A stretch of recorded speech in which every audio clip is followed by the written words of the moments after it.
Assalamualaikum warahmatullahi wabarakatuh.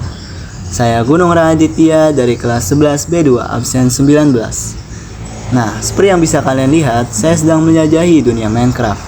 Tapi di video kali ini saya tidak akan bahas seputar Minecraft, update-update terbaru atau apapun itu.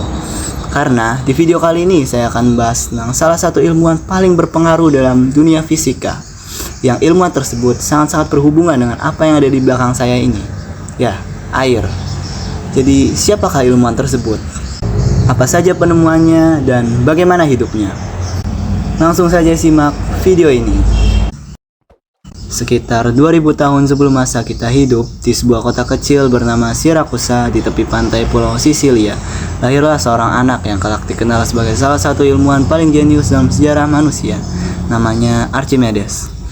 Archimedes lahir sekitar tahun 287 sebelum Masehi. Ayahnya, Phidias, adalah seorang ahli astronomi.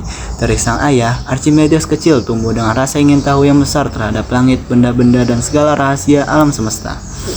Ketika remaja, ia pergi ke Alexandria di Mesir, pusat ilmu pengetahuan dunia pada masa itu. Di sanalah ia belajar matematika, geometri dari para ilmuwan besar sezamannya. Namun, Archimedes bukan sekedar murid. Ia adalah seorang pemikir yang melihat dunia dengan cara berbeda. Baginya, setiap benda, setiap gerak, setiap tetes air punya rahasia yang bisa diungkap dengan logika dan perhitungan. Suatu hari, saat Archimedes sedang mandi di bak penuh air, ia menyadari sesuatu yang aneh. Ketika ia masuk ke air, permukaan air naik dan tubuhnya terasa lebih ringan. Dalam sekejap, pikirannya berputar cepat. Ia menemukan prinsip apung yang menjelaskan mengapa benda bisa mengapung atau tenggelam. Dengan penuh semangat, ia berlari keluar rumah sambil telanjang, sambil berteriak, "Eureka, Eureka!" yang artinya, "Aku menemukannya." Itulah momen lahirnya hukum Archimedes, salah satu dasar ilmu fisika yang masih kita pelajari hingga sekarang. Tapi itu bukan satu-satunya karya besarnya. Archimedes juga menciptakan skrup air, alat sederhana untuk mengangkat air dari tempat rendah ke tempat tinggi. Alat ini masih digunakan dalam sistem irigasi hingga hari ini. Ia juga menemukan prinsip tuas dan katrol yang memungkinkan seseorang mengangkat beban besar hanya dengan gaya yang kecil. Pernah dengan penuh keyakinan ia berkata, "Berikan aku tempat berpijak, maka akan kuangkat bumi."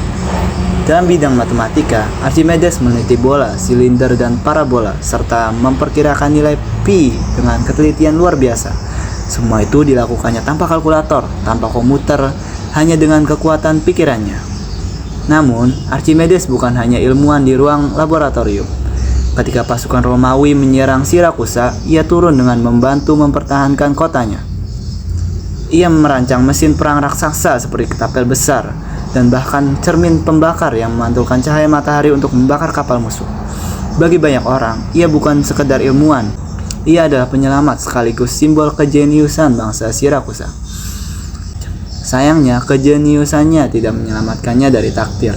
Pada tahun 212 sebelum Masehi, kota Siracusa akhirnya jatuh ke tangan Romawi. Saat seorang prajurit Romawi mendatanginya, Archimedes sedang menggambar lingkaran di pasir.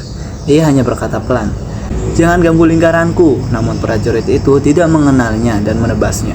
Disitulah berakhirnya hidup seorang jenius besar. Namun lahirlah legenda yang tak pernah padam. Hingga kini, nama Archimedes tetap hidup dalam setiap rumus fisika, setiap roda, setiap kapal yang mengapung, dan setiap mesin yang bergerak karena prinsip yang ia temukan. Ia mengajarkan kita bahwa rasa ingin tahu adalah awal dari segala penemuan. Bahwa bahkan dari hal paling sederhana sekalipun, seperti air di bak mandi, kita bisa menemukan hukum alam yang mengubah dunia. Jadi, jika suatu hari kamu menemukan sesuatu yang luar biasa, ingatlah Archimedes, dan jangan ragu untuk berseru, "Eureka!"